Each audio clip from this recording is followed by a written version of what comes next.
Tonight on CNN Presents Anonymous. They live in the shadows.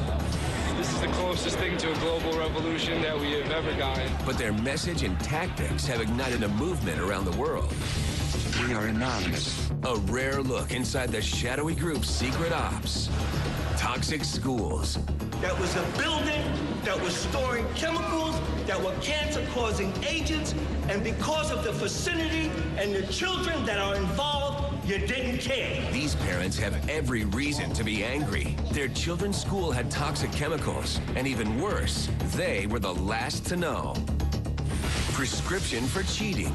They read our x-rays, but a CNN investigation reveals a disturbing question over the certification of many radiologists. Isn't it cheating? Revealing investigations, fascinating characters, stories with impact. This is CNN Presents, with your hosts tonight, Brooke Baldwin and Dr. Sanjay Gupta. Good evening. We begin tonight with a rare look inside Anonymous. They're this shadowy and motley group of hackers and activists who answer to no one, drawn together by love of internet mischief. Well, now they're evolving into this movement of social change, a real driving force behind the Wall Street occupiers. No surprise, they're hated by corporate security, but also hunted by the FBI. And one of the questions we're asking is, who are these people and why are they taking to the streets? To get some answers, Amber Lyons stepped into the shadows.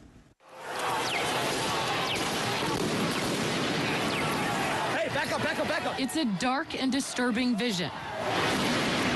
A world where riot police attack with impunity. What happened? He got shot. Get back. Where democracy is corrupted by greed and dissent is crushed. That's how Anonymous sees America. And they say that's why they're fighting back. We are Legion. We do not forgive. We do not forget.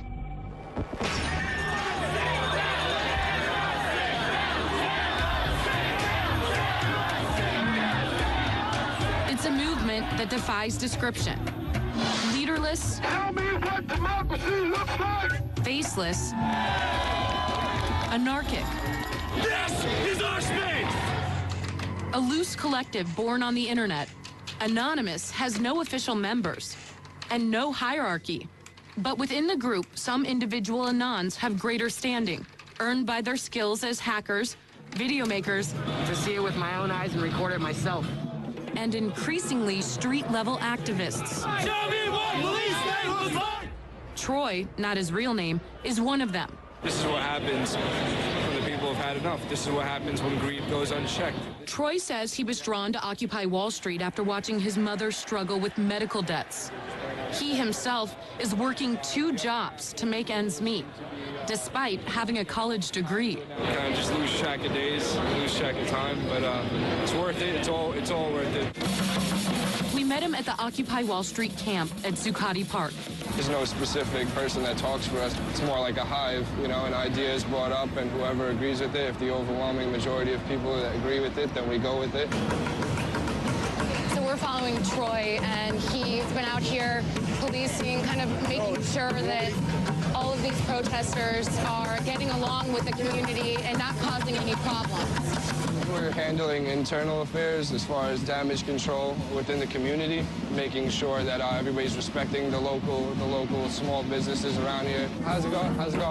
But he's not just watching over the protests. He's also watching the police.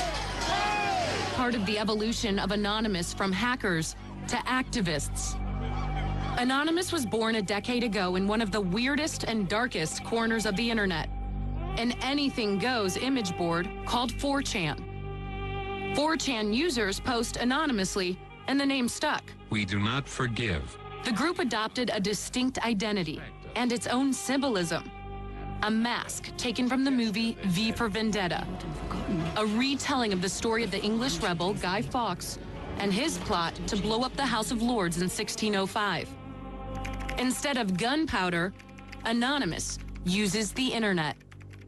Anonymous attacks its targets by flooding and crashing corporate and government websites, or digging up and publicizing highly embarrassing information.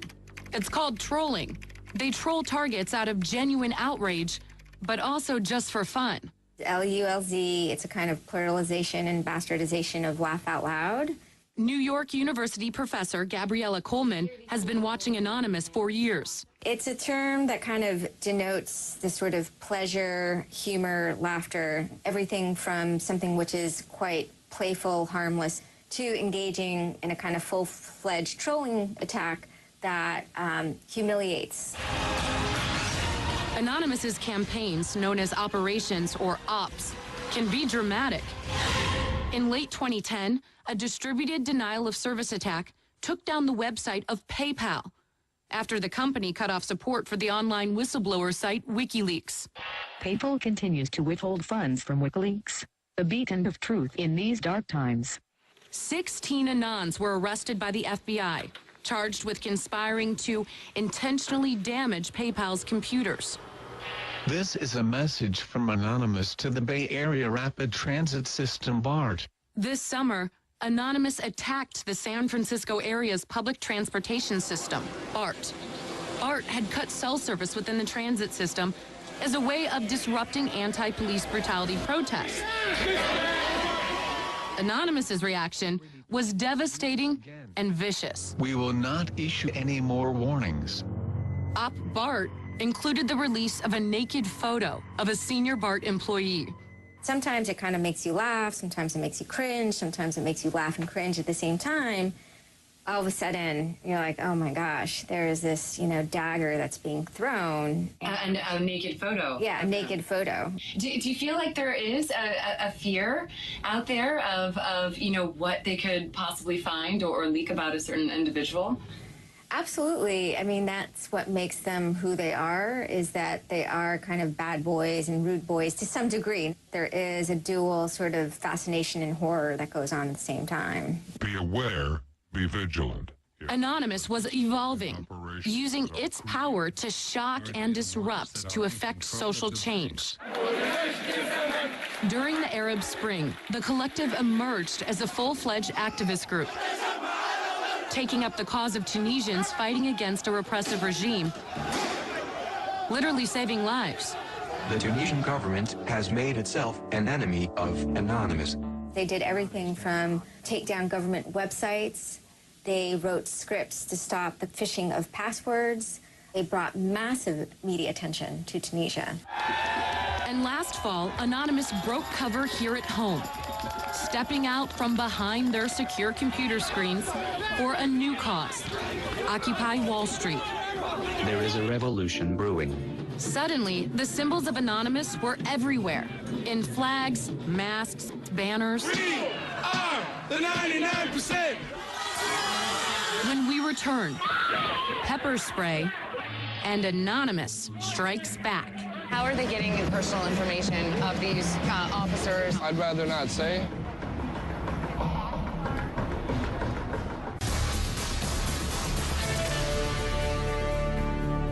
The shadowy internet group known as Anonymous has grown now far beyond its hacker roots. It's now emerging as a forceful public relations weapon for the Occupy protest movement. Amber Lyon takes you inside Anonymous. We are Anonymous. Anonymous likens itself to the Air Force of the Occupy movement. Everyone, everywhere will be occupying their towns, their capitals, and other public spaces.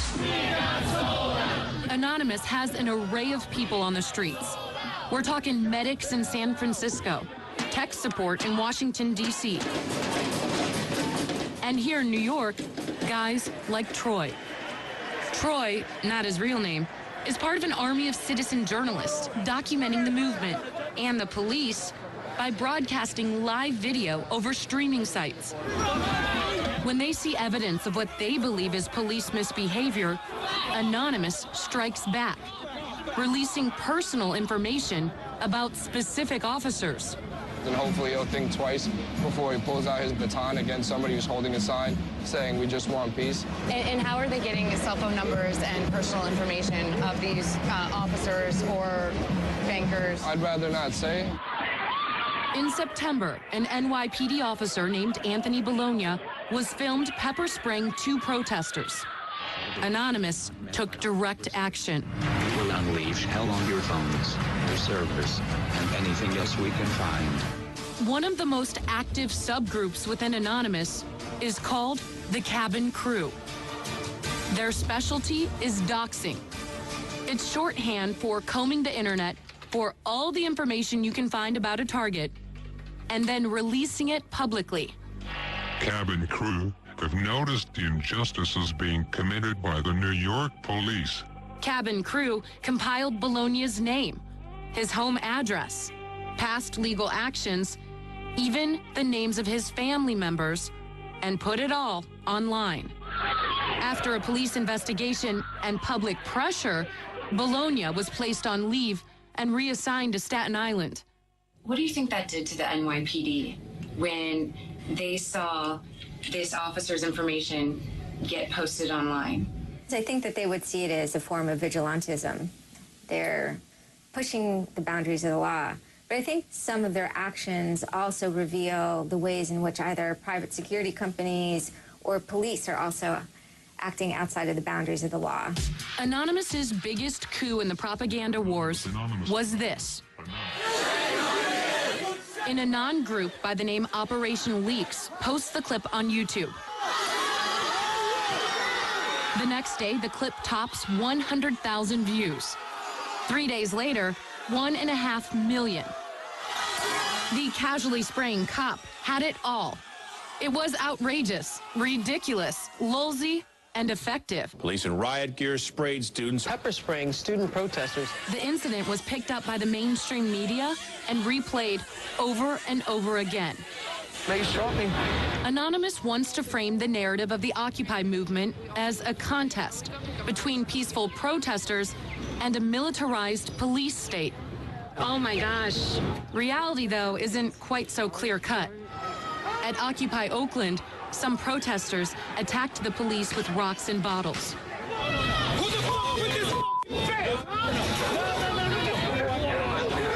Others erupted in a fury after the city tore down their encampment. They're getting a little heated. Some people are trying to tear down this fence and head into the main area, but others are trying to keep them quiet and calm so that the police don't have to get re-involved.